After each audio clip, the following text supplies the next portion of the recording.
స్తోత్రం. హల్లెలూయా, హల్లెలూయా. దేవుని పరిశుద్ధ నామమును బట్టి మీ అందరికీ కూడా నా హృదయపూర్వకమైనటువంటి వందనాలు చెల్లిస్తూ ఉన్నా. పరిశుద్ధ లేఖనాలు ధ్యానం చేసుకోవడానికి అందరూ సిద్ధంగా ఉన్నారా? దేవుని వాక్యం వినడానికి, విన్న వాక్యాన్ని హృదయంలో భద్రపరచుకోవడానికి. వాక్యాన్ని భద్రపరచుకోమంటే తీసుకెళ్ళి బీరువాలో పెట్టమని కాదు. ఆ వాక్యం చెప్పిన విధంగా బ్రతకడానికి ఏం చేయాలి? మార్గాన్ని వెతకాలి.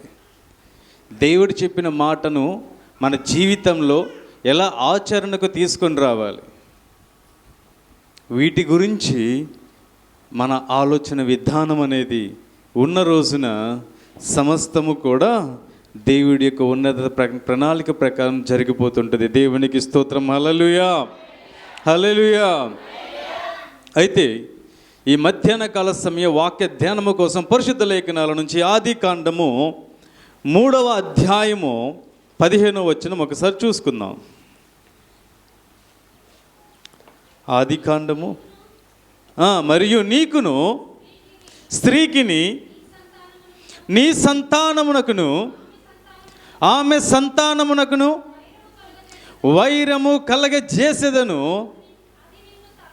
అది నిన్ను తల మీద కొట్టును, నీవు దానిని మెడమ మీద కొట్టుదువని చెప్పాను. చిన్న ప్రార్థన చేసుకుందాం. సర్వోన్నతుడివి, సర్వశక్తివంతుడివి, గొప్ప దేవుడివి, రాజా రక్షక యేసయ్య, మీకే వందనాలు, స్తుతులు, స్తోత్రాలు చెల్లిస్తున్నాం తండ్రి. ఈ మధ్యాహ్న కాల సమయంలో దేవా మీరు మాతో మాట్లాడండి యేసయ్య. మీ చిత్తము మా జీవితాల్లో జరిగించండి తండ్రి.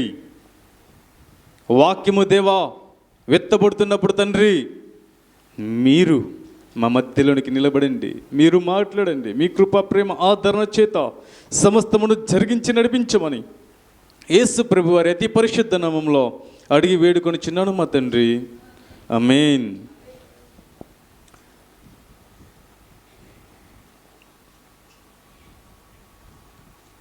నిన్న ఏదో చదువుతూ ఉంటూ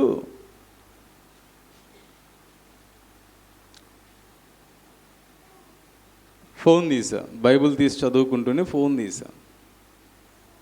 తీసి ఫోన్లో కొంచెం చూస్తూ ఉంటే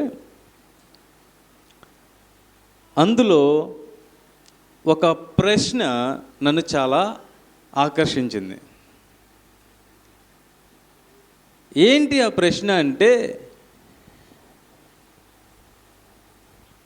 మిగిలిన వాళ్ళు ఎవ్వరూ మాట్లాడని సాతానుడు ఎందుకని ఒక క్రిస్టియానిటీలోనే మాట్లాడతారు?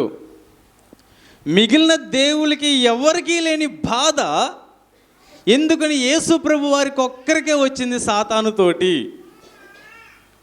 గమనించండి, జాగ్రత్తగా వినండి. ప్రపంచంలో చాలామంది దేవుళ్ళు ఉన్నారు కదా, ఏ దేవుడు కూడా సాతానుడి గురించి మాట్లాడలేదు. కానీ ఎందుకని ఒక క్రైస్తవత్వం మాత్రమే మాట్లాడుతుంది? ఎవరు పూజించే వాళ్ళు అంతమంది ఉన్నా కానీ ఎవరు కూడా సాతానుడి గురించి మాట్లాడరు. కానీ ఒక క్రైస్తవత్వంలోనే ఒక క్రీస్తుని ఆరాధించే వాళ్ళు మాత్రమే సాతానుడి గురించి మాట్లాడతారు. ఎందుకు? అవునా కదా? మిగిలిన ఏ దేవుడికి కూడా సాతానుతో ప్రాబ్లం లేదండి. తీరా వస్తే యేసు ప్రభు వారికి ఒక్కరికి